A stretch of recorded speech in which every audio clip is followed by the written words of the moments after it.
اداکار جاوید شیخ نے social media پر اپنے انتقال کی جھوٹی خبر وائرل ہونے پر سخت رد عمل کا اظہار کرتے ہوئے کہا ہے کہ رمضان المبارک کے بابرکت مہینے میں ایسی حرکتیں کرنے والوں کو شرم کرنی چاہیے۔ یہ بابرکت مہینہ ہے، اس میں دوسروں کے لیے اچھا سوچیں، اچھا کریں، اللہ تعالیٰ آپ کو اس کا اجر دے۔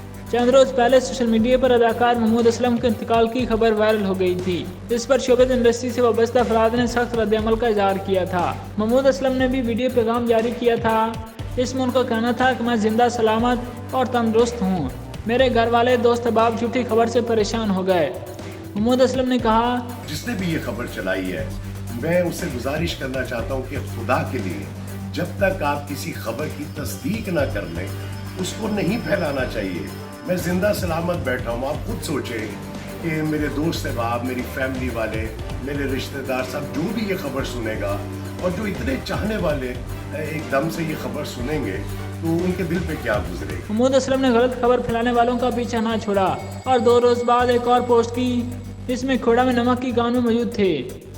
اس تصویر کے کیپشن میں محمود اسلم نے ان کے انتقال کی جھوٹی خبر پھیلانے والوں کو تنقید کا نشانہ بناتے ہوئے لکھا کہ جنت سے لی گئی پہلی تصویر کیونکہ پاکستانیوں نے مجھے مار دیا ہے۔ اب نامور اداکار جاوید شیخ کے انتقال کی جھوٹی خبر تیزی سے وائرل ہو گئی، جس پر شوبز انڈسٹری میں تشویش کی لہر دوڑ گئی اور لوگ اس خبر کی تصدیق کرنے لگے۔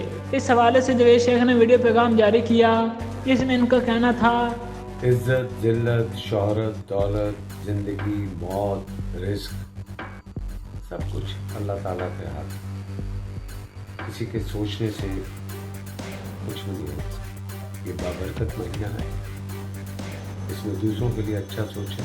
انہوں نے مزید کہا کہ اس مہینے فضولیات میں پڑھنے کی بجائے زیادہ سے زیادہ نیکیاں کمائیں۔ جاوید شیخ کے چھوٹے بھائی اداکار سلیم شیخ نے بھی ان خبروں پر سخت رد عمل کا اظہار کرتے ہوئے حکومت سے مطالبہ کیا کہ جن اکاؤنٹ سے ایسی بے بنیاد خبریں شیئر کی جاتی ہیں ان کے خلاف کارروائی ہونی چاہیے۔ ان کا مزید کہنا تھا کہ نہ صرف فنکاروں بلکہ دیگر شخصیات کے بارے میں سوشل میڈیا پر اکثر ایسی جعلی خبریں پوسٹ کی جاتی ہیں جنہیں لوگ تصدیق کے بغیر وائرل کر دیتے ہیں۔ حکومت کو چاہیے کہ ایسے افراد کے خلاف کارروائی کے لیے ٹھوس اقدامات کیے جائیں تاکہ مستقبل میں ایسی چیزوں کی روک تھام ہو سکے۔